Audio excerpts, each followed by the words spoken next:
Antara parameter kewangan yang penting untuk kita pantau ialah nisbah hutang terhadap aset atau dalam bahasa Inggerisnya debt to asset ratio.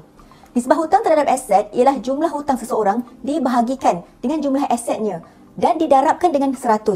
Nisbah ini menunjukkan kemampuan seseorang untuk menjelaskan semua hutangnya jika dia mencairkan semua aset miliknya. Nisbah hutang terhadap aset yang ideal tidak boleh melebihi 50%. Seseorang perlu mengelakkan membuat terlalu banyak hutang pada satu-satu masa.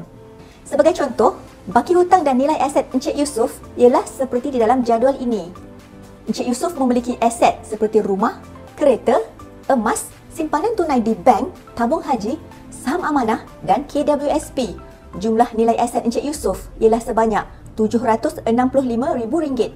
Encik Yusuf juga masih mempunyai hutang rumah, kereta, pinjaman peribadi, kad kredit dan PTPTN yang semua sekali berjumlah RM505,000.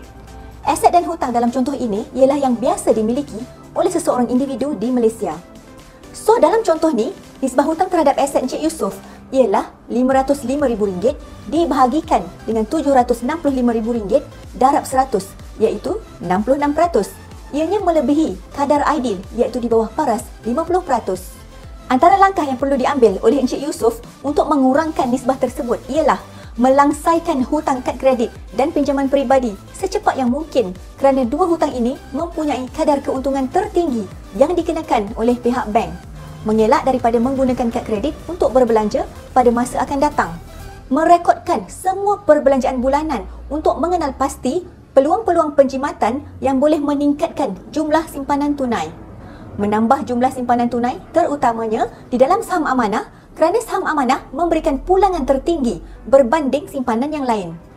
Mengeluarkan akaun 2 KWSP untuk membayar hutang PTPTN dan pembiayaan rumah supaya lebihan tunai di tangan boleh digunakan untuk meningkatkan jumlah simpanan yang memberi pulangan yang lebih tinggi.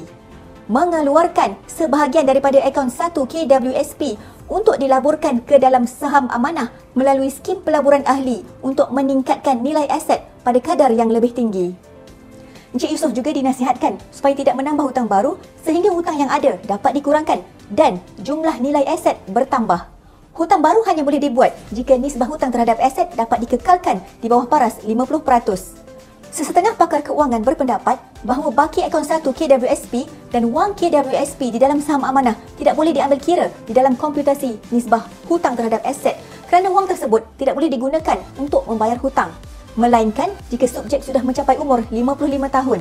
Baki akaun 2 KWSP boleh diambil kira jika masih ada hutang pembiayaan rumah dan atau PTPTN kerana akaun 2 KWSP boleh digunakan untuk membayar hutang-hutang tersebut. Jika Encik Yusuf belum mencapai umur 55 tahun, nisbah hutang terhadap aset beliau ialah 79.5%. Angka ini adalah agak tinggi dan menunjukkan tahap keuangan yang tidak sihat. Kesimpulannya, kita perlu mengira nisbah hutang terhadap aset sebelum membuat sebarang hutang. Bak kata pepatah, ukur baju di badan sendiri agar kita tidak mengalami masalah keuangan pada kemudian hari.